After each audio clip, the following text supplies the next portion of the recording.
Ce matin, près du lac de Bious-Artigues, les randonneurs ont droit à un comité d'accueil un peu particulier. Revue de détails. On est un peu novice en termes d'escalade et de randonnée surtout. D'accord. Donc on a attaché des nouvelles chaussures. Ah, très bien. Voilà. Pour s'assurer que la balade ne tourne pas au cauchemar. L'idée, c'est de transmettre un maximum d'informations aux usagers sur les gestes qui peuvent aider à... Rose et Pascal sont originaires du Val d'Oise. Pour eux, ce rappel des principes de sécurité à respecter avant d'aller en montagne est une bonne chose, car bien que préparés, ils avaient négligé quelques détails.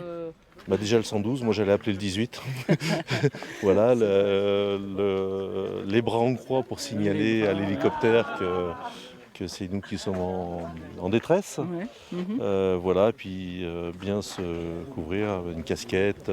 Cet été, les autorités s'attendent à ce que les vacanciers soient plus nombreux que jamais dans les Pyrénées. Après 3 confinements, les réservations en montagne explosent. Certains viennent pour la première fois et ne se rendent pas compte des dangers.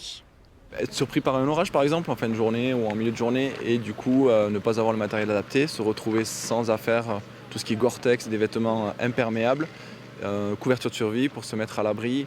Les gens ne savent pas forcément où sont les cabanes, des cabanes qui sont ouvertes pour se réfugier. Il s'agit donc d'informer le public pour éviter les accidents, nombreux l'année dernière.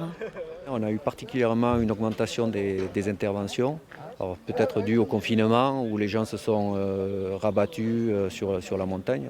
Et ce n'était pas forcément un public habitué les autres années à randonner, quoi. Durant l'été 2020, dans les Pyrénées-Atlantiques, 90 accidents graves et 4 décès ont eu lieu en montagne.